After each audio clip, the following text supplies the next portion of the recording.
অন্তর্বর্তীকালীন সরকার যেটা গঠিত হয়েছে, যেটা দায়িত্ব পালন করছে এবং চলছে, তার সাংবিধানিক ভিত্তি কী?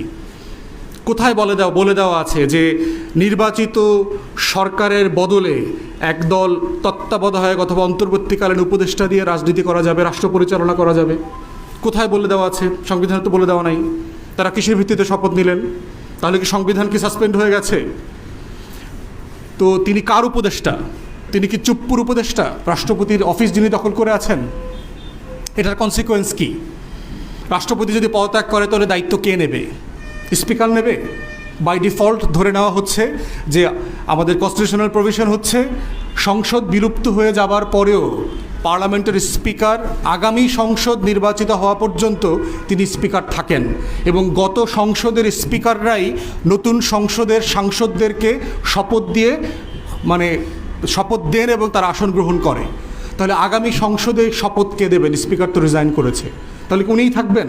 তাহলে উনি থাকলে প্রশ্ন হচ্ছে যেই ফ্যাসিবাদ বিরোধী আন্দোলনের মধ্য দিয়ে, একটা গণ অভ্যুত্থানের মধ্য দিয়ে একটা অনির্বাচিত সরকারকে সরানো হয়েছে, সেই সরকারের প্রতিনিধি কি থেকে গেল? তারাই কি নতুন করে আমাদেরকে বৈধতা দিচ্ছে? সেটা কি ন্যায্য? অদূর ভবিষ্যতে কোনো দিন বিচারপতি খায়রুল হকের মতো, শামসুদ্দিন চৌধুরী মানিকের মতো, নিজামুল হক নাসিমের মতো, ওয়াইদুল হাসান শাহিনের মতো, হাসান ফয়েজ সিদ্দিকী, মাহমুদুল হাসানদের মতো বেঈমান, গাদ্দার, দলদাস, অন্ধ বিচারপতিরা যদি আবার ফিরে আসে, এই সরকার যত সংস্কার করবে একটা কলমের খোঁচায় সকল সংস্কারকে রেট্রোস্পেক্টিভলি বাতিল করে দিবে তারা।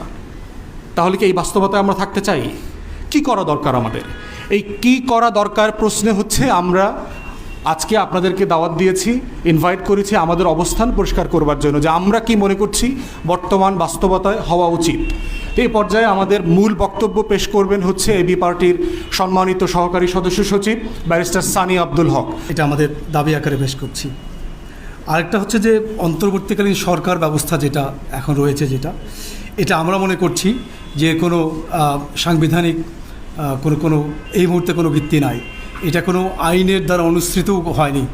তো এখন কিসের ভিত্তিতে হয়েছে? এটা পাবলিক কনসেনসাসের ভিত্তিতে, যে অভ্যুত্থান পরবর্তী বাংলাদেশের জনগণের যে একটা কনসেনসাসে পৌঁছেছে, এটার ভিত্তিতেই তারা রান করছে। তো এটার একটা আইনি কাঠামোর মধ্যে আনা দরকার, তা না হলে এটা পরবর্তীতে একটি জটিল পরিস্থিতি সৃষ্টি হবে বলে আমরা আশঙ্কা করছি। আজকে আমাদের এই আয়োজনের অর্থ এই নয় যে সরকারকে অবৈধ ঘোষণা করা। এটার অর্থ এটা সেফগার্ড হিসেবে আমরা তাদেরকে সতর্ক করতে চাই যে বিপ্লবের সরকার যেন ব্যর্থ না হয়। এই পরবর্তীতে কোনো বিচারকগণ বা কোনো এসে যেন বলতে না পারে যে আপনাদের কোনো আইনি বৈধতা ছিল না। তো এটার জন্যই তাদের কিছু মেজার্স নেওয়া দরকার। এখন এটা কিভাবে করা যেতে পারে? এটাকে আপনার বর্তমান সংবিধানের আলোকে প্রেসিডেন্ট অর্ডিন্যান্স পাস করতে পারে। তো বর্তমান প্রেসিডেন্ট তিনি যদি একটা অর্ডিন্যান্স আকারে পাস করেন, এখন প্রশ্ন হচ্ছে আজকে যদি অর্ডিন্যান্স পাস করে এটাকে বৈধতা দেয় তাহলে কীভাবে হবে?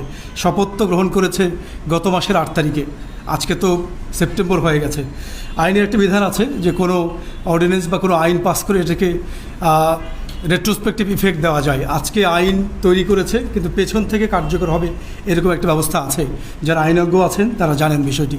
তো আজকে প্রেসিডেন্ট অর্ডিন্যান্স পাস করে এটাকে যদি রেট্রোস্পেক্টিভ ইফেক্ট দেওয়া হয় তাহলে এটার আইনি বৈধতা লাভ করবে। তা আমরা মনে করছি যে অতি শীঘ্রই প্রেসিডেন্টের পক্ষ থেকে একটি অর্ডিন্যান্স জারি করা উচিত এবং এটা রেট্রোস্পেক্টিভ ইফেক্ট দিয়ে এই পুরো অন্তর্বর্তীকালীন সরকারকে একটা আইনি বৈধতা এবং একটা আইনি কাঠামোর মধ্য দিয়ে পরিচালনা করা উচিত বলে আমরা মনে করছি।